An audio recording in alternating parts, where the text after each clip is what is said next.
Dosa itu dalam masalah vertikal. Di dalam masalah vertikal ini bukan cuma kita jauh daripada hadapan Tuhan, kita semakin jatuh dari hadapan Tuhan. Tuhan itu tidak tinggal diam, dia melihat segala sesuatu dan dia melakukan dan bekerja atas segala sesuatu. Tuhan tidak pernah membiarkan anak-anak Tuhan bisa terus-menerus melawan Tuhan. Kesulitan hidup akhirnya memberikan pada kita suatu pengertian sebenarnya yang bernilai dalam hidup.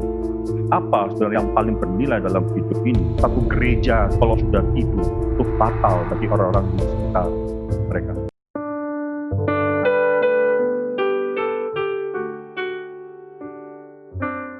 Terus saya akan melanjutkan khotbah kita dalam khotbah mengenai Yunus. Coba kita buka kitab Yunus. Yunus adalah suatu kitab yang sangat menarik sekali dan banyak hal yang bisa kita pelajari melalui kitab Yunus ini, saudara. Kita akan membaca kitab Yunus, pasal yang pertama. Saya membaca ayat 1 sampai ayat ketiga, lalu saudara bersama-sama akan membaca ayat yang keempat sampai dengan ayat yang keenam saja. Ya, 1 sampai 3 saya membaca dan saudara akan membaca 4 sampai 6. Demikianlah firman Tuhan. Datanglah firman Tuhan kepada Yunus bin Amitai, demikian, bangunlah, pergilah ke Niniwe, kota yang besar itu, berserulah terhadap mereka, karena kejahatannya telah sampai kepadaku. Tapi Yunus bersiap untuk melarikan diri ke Tarsis, jauh dari hadapan Tuhan. Ia pergi ke Yafo dan mendapat di sana sebuah kapal yang akan berangkat ke Tarsis. Ia membayar biaya perjalanan, lalu turun ke kapal itu untuk berlayar bersama-sama dengan mereka ke Tarsis, jauh di hadapan Tuhan. 4-6.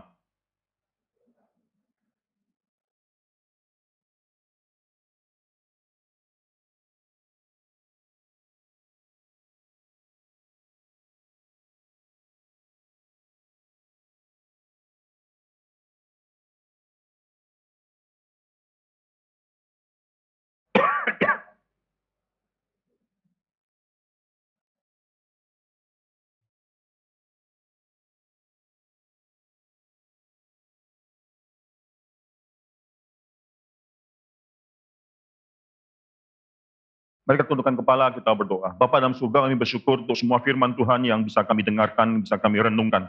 Kami bersyukur karena Tuhan adalah Tuhan yang berbicara kepada anak-anak Tuhan, kepada gereja Tuhan, dan ajar kami, anggota daripada tubuh Tuhan dalam GRI Karawaci ini, untuk bisa terus-menerus mendapatkan firman Tuhan, menikmatinya, merenungkannya, dan akhirnya hidup kami bisa dirubahkan oleh firman Tuhan. Kami berdoa bukan hanya untuk kami saja, tapi juga untuk anak-anak kami, untuk semua orang yang juga sudah lebih tua, lebih masih muda, mereka yang sehat, mereka yang sakit. Kami berdoa supaya gereja ini adalah gereja yang menjadi gereja yang berdoa di hadapan Tuhan. Kami serahkan semua yang akan kami bicarakan, hamba-Mu juga kami serahkan dalam tangan Tuhan, Tuhan beri bijaksana. Kami Tuhan juga beri firman Tuhan. Terlebih lagi juga kami meminta supaya waktu kami berdoa nanti, Tuhan juga berikan pada kami suatu beban doa, suatu kerinduan berdoa, suatu kesukacitaan dalam kami berdoa demi hal-hal dalam kerajaan Tuhan. Kami serahkan semua dalam nama Tuhan Yesus Kristus. Amin. Saudara, kalau saudara masih ingat minggu lalu, saudara, itu adalah, ini kali minggu ini adalah minggu ketiga kita mengekspos kitab Nabi Yunus ini. Minggu lalu saudara bisa melihat bagaimana Yunus yang mendapatkan suatu perintah, ayat kedua, untuk bangun, arise, dan pergi ke Niniwe and call out against, berserulah terhadap mereka, orang di Niniwe tersebut. Saudara, memang faktanya akhirnya memang Yunus ayat ketiga bangun, bukan cuma bersiap saja, tapi Yunus memang rose, bangun. Dibangun di sini adalah suatu tindakan yang seakan-akan mirip dengan perintah Tuhan. Yunus menjawab perintah Tuhan tersebut dengan bangun. Tuhan memerintahkan dia bangun, Yunus memang bangun. Tapi isi hatinya adalah satu isi hati yang melawan Tuhan. Tuhan suruh dia pergi ke Niniwe, dia pergi ke Tarsis dengan suatu tujuan, dia bangun untuk melarikan diri daripada hadapan Tuhan ke Tarsis, saudara. Saudara, di dalam kita menjadi anak Tuhan, dalam spiritual journey kita, seringkali secara outward, secara suatu hal penampakan luar, kita seakan-akan melakukan apa yang Tuhan perintahkan kepada kita. Tapi mungkin isi hati kita ada satu isi hati yang melawan apa yang Tuhan minta kita lakukan. Ini terjadi di hidup Yunus. Secara outwardly, secara fisik, dia melakukan apa yang Tuhan inginkan, tapi hati demikian jauh daripada Tuhan. Kalau kita sudah bicara mengenai perjalanan Yunus, saudara, Tuhan seakan-akan membuka semua jalan di depan Nabi Yunus tersebut. Pintu seakan-akan semuanya dibuka. Yunus ke Yafo. Di Yafo dia langsung mendapatkan suatu kapal yang akan ke Tarsis. Itu suatu hal yang sangat-sangat menarik sekali. Karena tidak setiap hari akan ada kapal yang akan pergi ke tempat di mana dia ingin pergi. Tapi pas pada hari tersebut Tuhan membuka jalan dan dia naik, dalam bahasa aslinya dia turun ke dalam kapal tersebut dan dia akhirnya berlayar menuju ke Tarsis. Tuhan terus akan membuka jalan. Ini menjadi satu indikasi yang penting bagi kita. Tidak setiap kali kalau Tuhan membuka jalan dalam hidup kita, itu berarti kita sedang berjalan dalam kehendak Tuhan. Belum tentu. Sekali orang memiliki suatu pemikiran sangat sempit sekali. Tuhan kalau memberkati hidupku, membuka jalan depanku, pintu-pintu akan semua dibuka, berarti saya sudah berjalan di hadapan di dalam kehendak Tuhan. Mungkin saja ya, tapi belum tentu itu selalu menjadi suatu hal yang bisa kita ambil sebagai suatu patokan. Dalam hal ini, Tuhan membuka jalan Yunus, dia bisa pergi ke Yafo, pergi ke Tarsis, tapi jauh dari rencana Tuhan terhadap diri dia. Menunjukkan suatu hal, semua hal yang terjadi dalam hidup kita adalah suatu ujian daripada Tuhan. Tuhan akan terus menguji kita. Dan dalam hal ini, saudara, kalau kita terus akhirnya melawan Tuhan, Tuhan buka jalan untuk semakin lama terus semakin uji kita, dan semakin lama kita jauh daripada Tuhan, maka itu menjadi suatu alasan Tuhan untuk menghukum kita lebih lagi, saudara. Saudara, bahkan saudara bisa lihat juga bagaimana Yunus tertidur nyenyak. Suatu hal yang sangat menarik sekali, bagaimana orang yang meninggalkan Tuhan, lari daripada hadapan Tuhan, memiliki melakukan suatu tindakan yang berbeda dengan rencana Tuhan atas diri dia, bisa tidur nyenyak. Bisa tidur sangat nyenyak sekali. Ini suatu kematian spiritual yang sudah sangat hebat sekali. Maka dia tidak ada conscience yang sudah berbicara lagi kepada dia. Ada orang yang mengatakan ini mungkin Yunus sudah letih. Lari dia dari hadapan Tuhan. Dia letih dan akhirnya dia tertidur nyenyak. Apapun alasannya, faktanya dia tertidur nyenyak dalam pelarian dia dari hadapan Tuhan. Terlebih lanjut, saudara, kalau saudara melihat di gambaran Yunus, gambaran spiritual journey daripada Yunus, itu digambarkan 4 kali dia turun. Semakin lama semakin turun. Dia turun ke Yafo. Secara geografis memang masuk akal, karena Yafo ada di selatan, dia turun ke Yafo. Yang tidak terlalu masuk akal adalah dia turun ke kapal, itu kapal besar. Tidak mungkin dia turun ke sampan, itu kapal yang besar. Bahasa Indonesia sudah menggantinya dengan kata dia naik ke kapal, tapi dia turun ke kapal tersebut. Belum cukup turun hidup dia, sudah naik kapal tersebut, dia turun lagi ke dasar kapal. Makin lama makin turun. Dan Yunus pasal 2 ayat 6, ketika dia sudah dimakan oleh makhluk atau ikan yang besar tersebut, saudara, maka di sana dia katakan dalam bahasa aslinya, bukan cuma aku tenggelam ke dasar bumi, tapi aku turun ke suatu tanah, yaitu ke dasar bumi, di mana palang-palang sudah di atas, tingkap-tingkap atau pelang-pelang ada di atas kepalaku, menutup segala kemungkinan aku bisa naik lagi. Dia semakin lama semakin turun. Saya katakan minggu lalu satu hal yang penting, dalam kita melawan Tuhan, dan saya sudah katakan berkali-kali sebenarnya, saudara, dosa itu dalam masalah vertikal. Dalam kita melawan Tuhan, bukan kita semakin lama semakin jauh daripada Tuhan. Memang Yunus ketika dia lari ke Tarsis, dia semakin jauh daripada rencana Tuhan. Dia mau lari daripada hadapan Tuhan. Di dalam masalah vertikal ini bukan cuma kita jauh daripada hadapan Tuhan, kita semakin jatuh dari hadapan Tuhan. Turun, makin lama semakin turun. Dosa membuat kita bukan hanya jauh daripada Tuhan, tapi jatuh di hadapan Tuhan. Itu satu hal yang sangat penting harus kita ingat. Saudara, pasal 1 ayat 3 mengatakan suatu kalimat, membuka dengan suatu kalimat, tetapi Yunus, but Jonah. Saudara, berapa banyak dalam hidup kita ada episode-episode di mana kita bisa katakan ada but tersebut.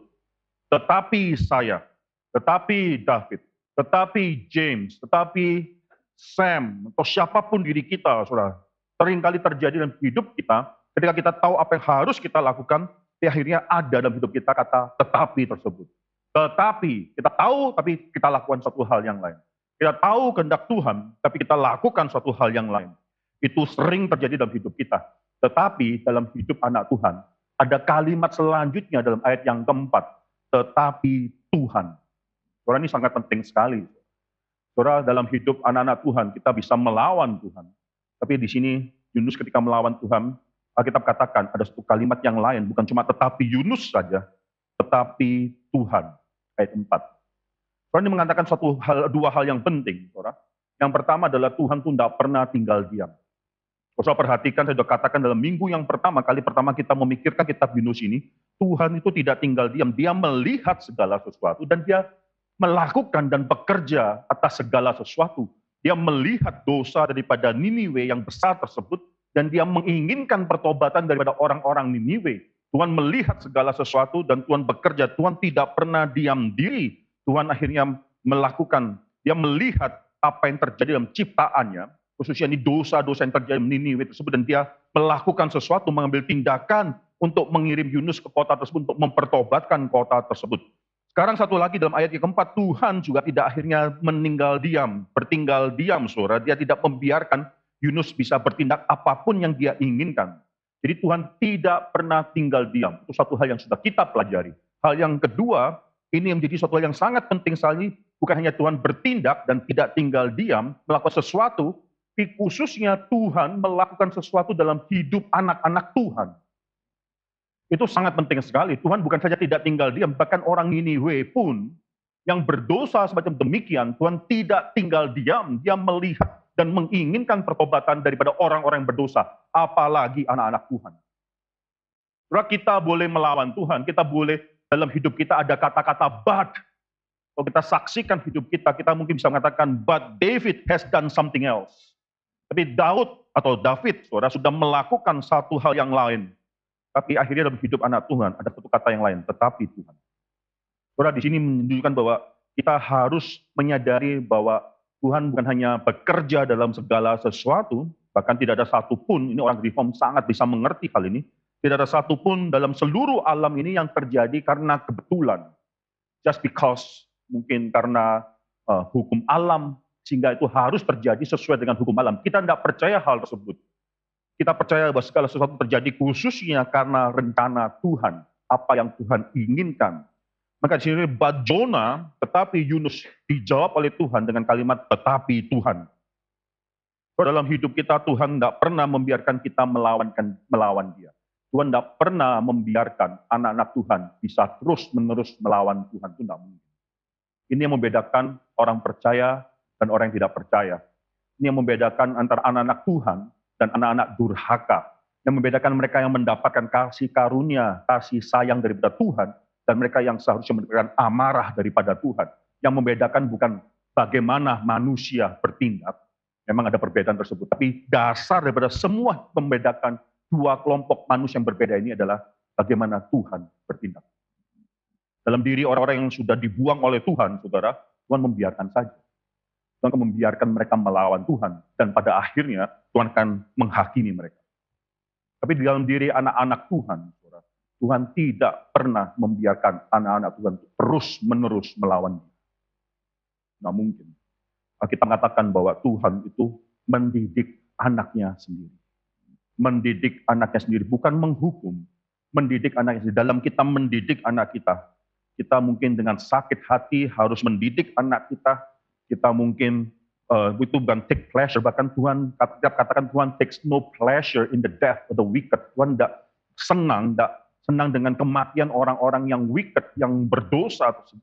Apalagi ketika Dia mendidik seorang anaknya sendiri. Itu bukan dengan suatu amarah yang di-abuse, yang dilimpahkan. Tidak, tapi dengan suatu kesucian, dengan suatu kerinduan supaya anak itu berubah. Maka ini sekali lagi, saudara, Tuhan mendidik supaya kita tidak perlu akhirnya dihukum. Tuhan mendidik kita, Tuhan terus ikut campur. Pada abad ke-17 ada satu teori ketika saat itu deisme. Deisme itu lain dengan ateisme. Ateisme tidak percaya Tuhan itu ada. Deisme percaya ada Tuhan. Tapi secara hidupnya practically atheist. Deisme adalah orang yang percaya Tuhan ada tapi sudah tidak diikut campur dalam hidup sehari-hari. Maka waktu itu ada orang Kristen yang mengatakan, bahkan teolog, seorang pastor, seorang pendeta, saudara, yang mengatakan bahwa salah satu tanda Tuhan itu besar adalah Tuhan tidak ikut campur dalam hidup ciptaannya.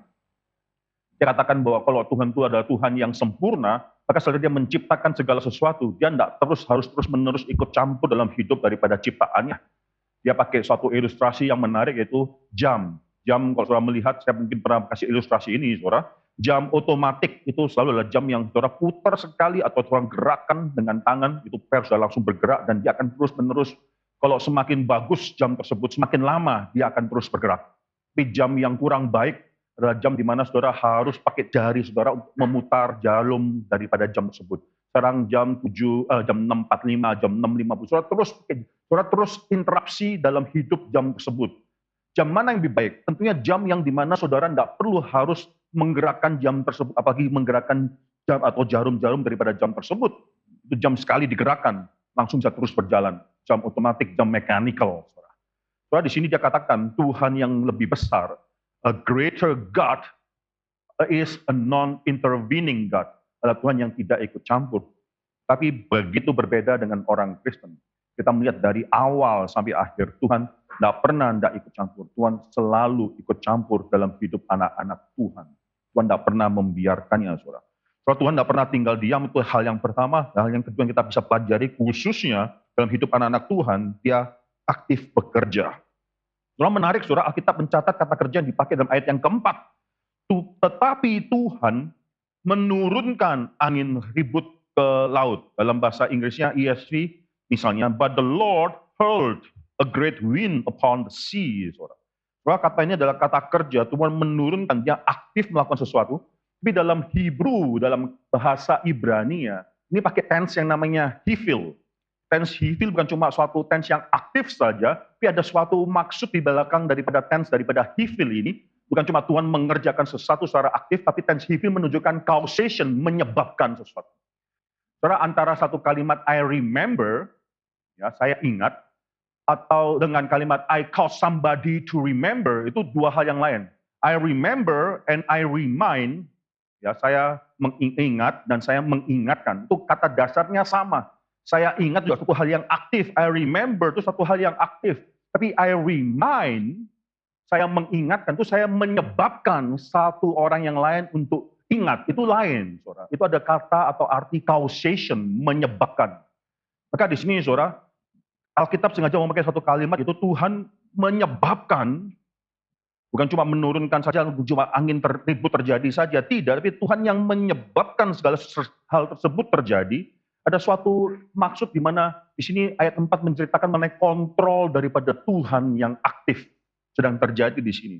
Tuhan sedang memiliki kontrol yang bekerja secara aktif menurunkan angin ribut tersebut. Dan kalau saya perhatikan ayat keempat, itu ada chain of event terjadi. Tuhan yang menurunkan, yang menyebabkan secara aktif angin ribut ke laut tersebut, lalu terjadilah suatu badai aktif yang menyebabkan badai besar. Yang akhirnya menyebabkan kapal itu hampir terpukul untuk sampai hancur, saudara. Jadi ini ada chain of event. Tuhan menurunkan atau menyebabkan angin ribut ke laut, lalu terjadilah yang menyebabkan badai besar, sehingga menyebabkan kapal itu hampir-hampir terpukul hancur. Ada chain of event yang disebabkan oleh Tuhan tersebut. Saudara, menarik sekali kalau saudara melihat ayat kelima, awak kapal itu takut, saudara. The mariners atau sailors itu sendiri menjadi takut. Satu hal kalau kita penumpang takut, tapi kalau sampai awak kapalnya sendiri takut, itu satu hal yang mengagetkan. Bukankah mereka harusnya sudah terbiasa dengan ombak? Tapi pada saat ini mereka katakan sangat ketakutan. Saudara, menunjukkan bahwa ombak ini adalah suatu ombak yang bukan ombak biasa. Ombak ini adalah suatu ombak yang luar biasa, sampai orang yang terbiasa dengan ombak pun takut. Itulah maksud daripada ayat kelima ini. Saudara, kalau ada seorang yang memang ahli masak di dapur, saudara, ya, lalu takut kecipratan minyak, itu agak aneh, saudara. Ya, ini memang tugasmu dan masak di dapur, memang tugasmu sudah menerima kadang-kadang kecipratan minyak tersebut, masih akhirnya takut kena kecipratan minyak. Setiap kali masukin daging atau apa, takut gitu ya. Itu agak aneh, saudara. Koki akhirnya satu executive chef, akhirnya memiliki head chef yang memiliki ketakutan macam itu tidak lumrah. Ini pekerjaanmu, awak kapal menjadi takut. Itu suatu hal yang sangat aneh, sekali menunjukkan bahwa ini bukan ombak yang biasa, ini ombak yang sangat luar biasa sekali. Terus pada zaman itu, di mana zaman banyak sekali orang-orang memiliki konsep mengenai Tuhan yang banyak, politeisme. Pada zaman itu biasanya satu orang itu memiliki 3 macam Tuhan. Minimal, 3 macam Tuhan. Yang pertama, Tuhan pribadinya dia. A personal God. Personal God ini adalah suatu Tuhan yang mungkin di mana mereka bisa memikirkan atau mendoakan hal-hal yang individual, yang berkenan dengan diri mereka sendiri. Itu setiap orang memiliki Tuhan yang pribadi tersebut. Tuhan yang macam kedua adalah Tuhan keluarga. Tuhan pribadi bisa berbeda dengan Tuhan keluarga mereka, di mana satu keluarga, clan atau members of the clan sama-sama memiliki Tuhan yang sama, Tuhan yang memelihara keluarga tersebut. Ini semua orang dalam keluarga tersebut memiliki Tuhan macam yang kedua ini. Ya, selain ada Tuhan pribadi yang mereka percaya yang bisa memberikan faedah atau keuntungan, di mana mereka bisa secara personal berdoa kepada Tuhan tersebut, itu ada Tuhan keluarga. Yang terakhir, yang lebih besar adalah Tuhan national God, saudara, yaitu Tuhan satu bangsa. Itu yang mengikat identitas satu bangsa.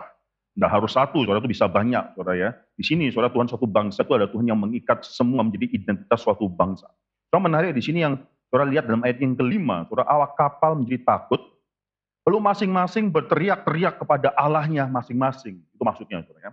Masing-masing berteriak kepada Allahnya masing-masing, dan mereka membuang, saudara. Nah, kata-kata di sana, mereka membuang ke dalam laut segala muatan kapal itu untuk meringankannya. Waktu mereka kata membuang di sana adalah kalimat atau kata yang sama dipakai dengan ayat yang keempat. Tuhan menurunkan angin ribut. Itu sama kata tersebut. Di Indonesia berbeda, saudara. Tapi di sini ada suatu permainan kata. Tuhan cause atau stir menyebabkan angin ribut tersebut. Sekarang awak kapal respon dalam ayat kelima juga akhirnya menyebabkan muatan barang-barang dalam kapal itu dibuang keluar. Bukan cuma aktif, kata verbnya sama, aktif, tapi juga sama-sama stemnya hifil, saudara. Itu tuh mereka menyebabkan barang-barang dalam kapal tersebut dilempar keluar, saudara. Saudara, berapa hal yang bisa kita percaya kita bisa pelajari dalam hal ini, saudara. Yang pertama, Calvin katakan, ini menunjukkan bahwa Tuhan memakai seringkali problema hidup atau kesulitan hidup untuk paling tidak membawa orang untuk memikirkan atau memanggil nama Tuhan. Seringkali Tuhan memakai kondisi hidup kita, kesulitan hidup kita, justru untuk membawa kita lebih dekat kepada Tuhan. Saudara perhatikan doa-doa dalam Alkitab. Doa-doa yang paling indah yang saudara bisa pelajari dalam Alkitab adalah doa ketika manusia itu terpuruk sepuruk-puruknya. Karena keluar. Ntar saudara akan perhatikan doa Yunus di dalam Yunus pasal 2. Di perut ikan tersebut, dia berdoa. Doanya indah luar biasa. Saudara perhatikan doa daripada Yakub. Doa Yakub jadi satu doa yang sangat indah sekali. Ketika akhirnya dia harus bertemu dengan kakaknya, yaitu Esau, yang memang berencana untuk membunuh dia.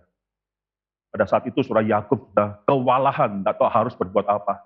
Dan kondisi yang sangat terpuruk, dia berdoa kepada Tuhan. Saudara perhatikan doa daripada Hana. Doa daripada Hana, doa yang demikian indah karena dia demikian kesulitan. Ya, dia nggak mendapatkan seorang anak. Dia akhirnya meminta di hadapan Tuhan. Akhirnya dia bernasar di hadapan Tuhan. Akan menyerahkan anak tersebut kepada Tuhan. Saudara, doa yang terbaik, doa yang bisa kita panjatkan. Seringkali doa kita keluar yang terbaik justru pada saat kita terpuruk. Tuhan memakai kondisi kita seringkali untuk membuat kita akhirnya mengingat kembali kepada Tuhan. Mengingat kebesaran Tuhan. Sini Calvin katakan, saudara, manusia mau tidak mau, willing or not willing, pada akhirnya ketika menghadapi kesulitan hidup, harus mendekatkan diri kepada Tuhan. Hal yang kedua yang sudah bisa pelajari daripada semua awak kapal tersebut, mereka akhirnya membuang semua muatan kapal, mengatakan kepada kita suatu hal, menghadapi kesulitan hidup, tidak ada satu pun dalam hidup ini yang akan berarti. Saudara akan mendapatkan makna hidup bukan daripada apa yang saudara simpan di dalam rumahmu. Saudara mendapatkan makna hidup bukan daripada apa yang saudara simpan di bank. Ketika seorang sudah sakit, menderita, semua kekayaannya itu tidak ada artinya. Saya pernah bertemu dengan seseorang, mengenal seorang anggota jemaat kita sendiri, yang dalam waktu hanya beberapa bulan sebelum kematian dia untuk mencegah, memperpanjang umurnya, mungkin berapa minggu, berapa hari, saudara, akhirnya menghabiskan uang berapa belas miliar, hanya untuk memperpanjang hidupnya. Toh akhirnya pun harus mati. Saudara, di sini, saudara, awak kapal ini menunjukkan suatu hal, mereka mungkin seumur hidup, itu sebagai awak kapal, mereka mendapatkan profit daripada apa yang mereka lakukan, mentransport atau memindahkan barang dari satu lokasi ke lokasi yang lain. Banyak sekali daripada mungkin barang-barang yang mereka harus buang, itu adalah mereka yang sudah dapatkan seumur hidup, yang mereka sudah simpan seumur hidup. Itu yang akan menjadi identifikasi diri mereka. Tapi ketika nyawa sudah terancam, mereka baru tahu satu hal. Nyawa jauh lebih berharga daripada apa yang mereka bisa kumpulkan selama hidup. Nyawa kita jauh lebih berharga daripada apa yang bisa kita kumpulkan selama kita hidup. Tuhan pernah berkata, apa gunanya engkau mendapatkan seluruh dunia, tapi kehilangan nyawamu? Apa gunanya engkau mendapatkan seluruh isi dunia, akhirnya kehilangan nyawamu tersebut? Saudara, kesulitan hidup akhirnya memberikan pada kita suatu pengertian, sebenarnya yang bernilai dalam hidup itu apa? Apa sebenarnya yang paling bernilai dalam hidup ini? Saudara? Yang ketiga, saudara, apa yang dilakukan oleh para awak kapal tersebut menunjukkan suatu hal pada kita, yaitu superficiality, kedangkalan orang-orang yang berdosa. Mereka pikir dengan mereka melemparkan semua muatan atau barang-barang yang berat, weight, di dalam kapal tersebut, mereka akan menyelesaikan masalah. Mereka pikir dengan melemparkan itu mereka bisa mendapatkan kemungkinan hidup lebih panjang lagi. Tanpa mereka sadari, sebenarnya problem yang sedang mereka hadapi itu bukan problem muatan barang. Problem yang sedang mereka hadapi itu bukan karena kapal tersebut berat, sehingga mereka bisa semakin merasa lebih aman kalau kapal itu kosong. Tidak. Problem dalam hidup mereka karena adalah satu orang berdosa sedang dihukum oleh Tuhan. The problem dalam hidup kita itu bukan apa yang ada di sekitar kita, tapi pada dasarnya, pada akarnya problem dalam hidup kita memang adalah relasi kita dengan Tuhan. Yaitu problem dosa kita di hadapan Tuhan.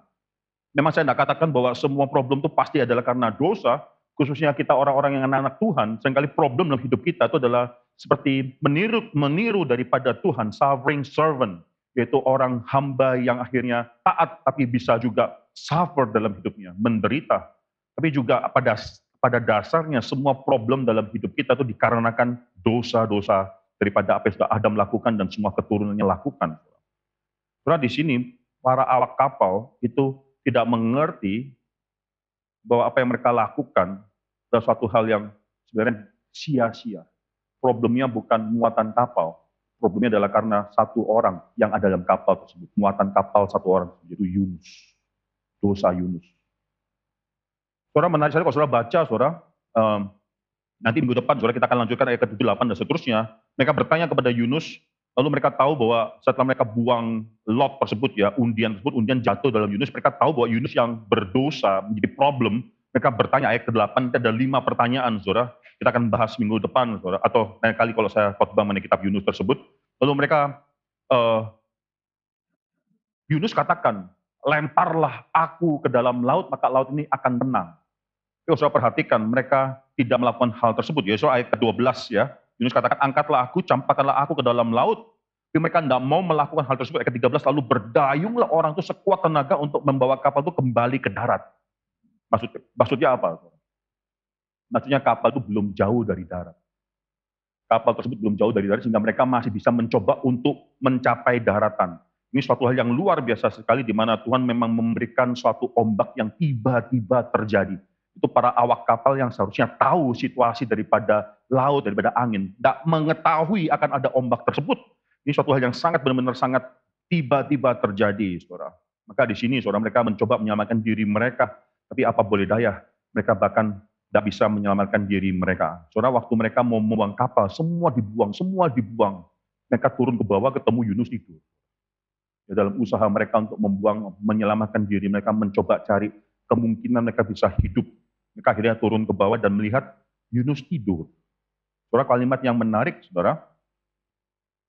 Ayat ke-6, saudara, datanglah nakoda mendapatkannya sambil berkata, bagaimanakah mungkin engkau tidur begitu nyenyak? Dalam translation lain, itu menarik, saudara. Itu dia ditanyakan kalimat ini, saudara. Apa maksudmu, sleeper? Atau orang yang suka tidur. Apa maksudmu? What are you talking about? What do you mean? Dulu bahasa aslinya. What do you mean, sleeper? Apa maksudmu? Kau masih bisa tidur pada saat ini? What are you doing? Lu lagi ngapain sih? Maksud lu apa gitu loh? Itu mungkin bahasa gaulnya, saudara. Maksud lu apa? Kok bisa tidur pakai begini gitu? Itu maksudnya kayak gitu, saudara. Kok semua sudah kerja setengah mati, semua orang sudah sangat ketakutan sekali mau mati, lu tidur di bawah. Maksud lu apa gitu ya? Saudara, berapa hal yang bisa kita pelajari di sini, saudara.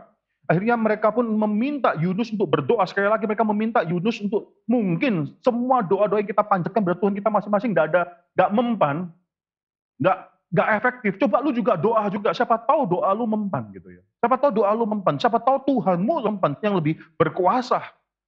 Maka di sini saudara kita bisa pelajari dua hal yang penting sekali, yaitu dalam dosa manusia, saudara, manusia bisa mengenal siapa Tuhan, bisa tahu bahwa Tuhan itu ada katakan ada sensus deitatis, perasaan mengenai Tuhan itu diberikan dalam hidup manusia, sehingga manusia itu bisa mencari Tuhan. Manusia itu bukan batu, manusia itu bukan binatang, diciptakan dalam gambar dan rupa Tuhan, diberikan suatu perasaan mengenai ketuhanan tersebut. Manusia bisa datang kepada Tuhan, mencari Tuhan. Tetapi dalam dosa manusia tidak pernah mencari Tuhan yang benar. Ini yang dilakukan oleh para awak kapal tersebut. Mereka berdoa kepada Tuhannya masing-masing. Dalam dosa mereka tidak pernah bisa mendatang kepada Tuhan yang benar. Dalam hal ini, saudara, Calvin mengatakan suatu kalimat yang lebih penting lagi daripada itu. Dalam dosa juga manusia tidak tahu bagaimana harus berdoa. Dalam dosa, bahkan manusia berdosa, tidak tahu apa yang mereka teriakkan pada Tuhan yang salah itu akan memberikan hasil atau tidak. Dalam dosa, mereka tidak pernah tahu apa yang akan mereka dapatkan daripada teriakan mereka, daripada doa-doa mereka kepada Tuhan. Akhirnya mereka tidak mendapatkan apapun yang mereka minta daripada Tuhan. Itu adalah natural religion, dalam dosa, natural religion, agama dari alam, agama yang bukan supernatural, yang diwahyukan oleh Tuhan. Manusia tidak bisa akhirnya mendapatkan Tuhan yang benar. Bahkan tidak tahu apa yang mereka bisa doakan, atau apa yang bisa mereka dapatkan daripada teriakan seruan doa-doa mereka. Hal yang kedua, dan saya akan tutup khotbah ini dengan suatu fakta. Hal yang kedua ini bicara mengenai gereja yang tidur, sleeping church, gereja yang tidur di tengah-tengah dunia. Apa yang Yunus lakukan? Yunus sedang tidur ketika semua hal yang buruk tersebut terjadi. Bahkan karena Yunus sudah tidur secara hati nuraninya, semua yang buruk tersebut terjadi. Kalau saudara baca dari Kejadian pasal, coba kita buka, saudara ya. Doa syafaat daripada siapa?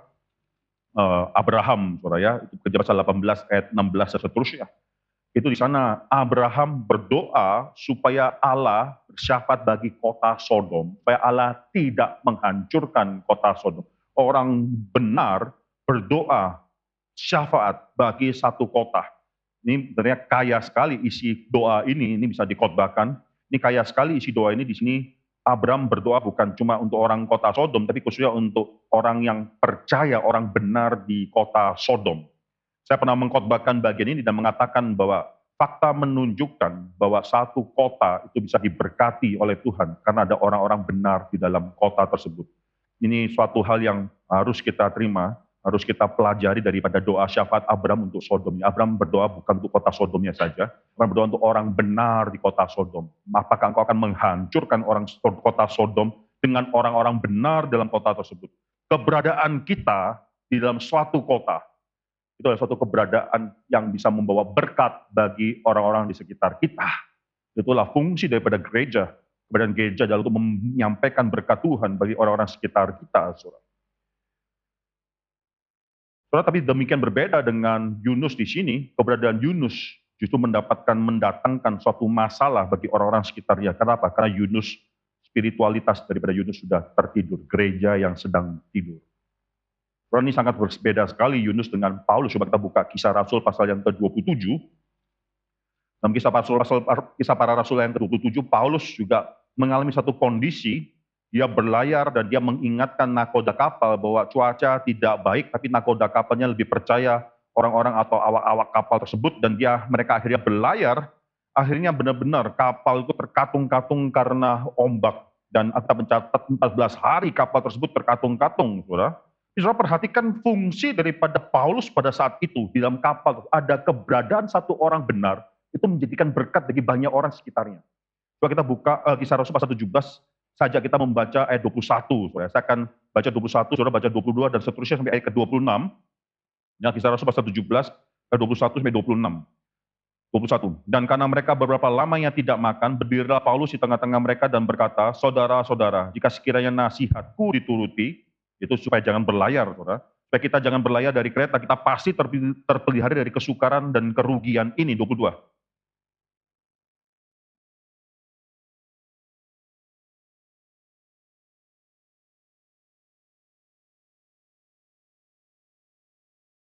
Satu kalimat yang sangat penting, tidak ada seorang pun daripada kamu yang akan binasa kecuali kapal ini.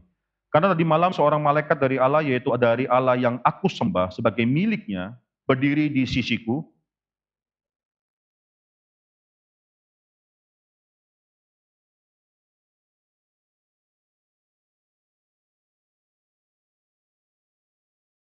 Sebab itu tabahkanlah hatimu, saudara-saudara, karena aku percaya kepada Allah bahwa semuanya pasti terjadi sama seperti yang dinyatakan kepadaku. Kita akan melihat ayat 27 dan seterusnya, itu mereka merasa mereka sudah cukup dekat dengan daratan, lalu mereka ingin menurunkan sekoci, lalu mereka ingin meninggalkan kapal tersebut, tapi Paulus katakan jangan, siapa yang keluar dari kapal ini akan binasa dan seterusnya. Keberadaan Paulus itu akhirnya memberikan berkat bagi orang sekitar, menguatkan Bahkan ayat 35, sesudah berkata demikian, ia mengambil roti, mengucap syukur kepada Allah di hadapan semua mereka, memecah-mecahkannya lalu mulai makan. Jadi melakukan perjamuan kudus bagi mereka. Maka kuatlah hati semua orang itu dan mereka pun makan juga. Saudara, di sini, saudara, satu hal yang penting yang sedang Paulus lakukan, keberadaan dia jadi suatu berkat bagi seluruh awak kapal. Tapi keberadaan Yunus, satu gereja kalau sudah tidur, itu fatal bagi orang-orang di sekitar mereka. Kalau satu gereja sudah tidak tahu lagi membedakan suara Tuhan dan suara manusia, itu satu hal yang sudah fatal bagi masyarakat di sekitar dia. Saudara perhatikan ada ayat yang ayat yang keenam, itu nakoda kapal berkata, bagaimanakah mungkin, atau what do you mean sleeper, bagaimana mungkin kau tidur segitu nyenyak? Lalu keluarlah dua kata, bangunlah, berserulah kepada Allahmu, barangkali Allah itu akan mengindahkan kita sehingga kita tidak binasa. Ini suatu sindiran. Mengapa saya katakan sindiran? Karena dua kalimat tersebut, bangunlah, berserulah, itulah kalimat yang disampaikan kepada Tuhan, kepada Yunus dalam ayat yang kedua. Ayat kedua, Yunus mendapatkan firman daripada Tuhan, bangunlah, pergi ke Niniwe, kota yang besar, berserulah terhadap mereka. Dan di dalam saat yang genting tersebut, saya percaya Yunus diingatkan kembali kepada perintah Tuhan, yang meminta dia pergi kepada Niniwe. Seorang awak kapal yang memperingatkan Yunus dengan kata-kata yang sama, bangunlah, berserulah. Saudara, jangan sampai gereja menjadi suatu gereja yang tidur, sehingga gereja akhirnya tidak mendapatkan atau mendatangkan berkat bagi orang-orang di sekitarnya, tidak mendatangkan shalom Tuhan bagi orang-orang di sekitarnya. Bahkan sampai orang-orang di sekitar harus mengingatkan kita kepada panggilan Tuhan. Itu sudah suatu hal yang sangat ironis sekali. Selama minggu-minggu depan kita akan terus meneruskan eksposisi dalam kitab Yunus ini. Saya rasa ini sangat praktikal sekali. Yunus, Nabi Allah yang besar tersebut, menceritakan mengenai hidup dia. Jadi suatu hal yang sangat praktikal yang bisa kita pelajari untuk hidup kita. Mari kita tundukkan kepala dan kita berdoa. Bapa dalam surga, kami bersyukur untuk firman Tuhan yang sudah kami dengarkan ini ya Tuhan. Kami bersyukur karena Tuhan bukan hanya bekerja dalam alam semesta, khusus dalam diri anak-anak Tuhan, Tuhan bekerja secara aktif, merubah hidup kami ya Tuhan. Yang kami akhirnya melawan Tuhan, memberontak pada Tuhan. Tuhan terus bekerja dan akhirnya mendidik kami, dan selalu ada suatu episode dalam diri kami di mana Tuhan katakan, but the Lord has done something for us. Kami bersyukur karena Tuhan adalah Tuhan yang terus merubah kami.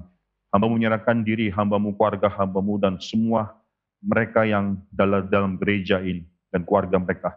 Menyerahkan semua tangan Tuhan. Bentuklah kami, didiklah kami. Karena kami adalah anak-anak Tuhan yang mendapatkan kasih,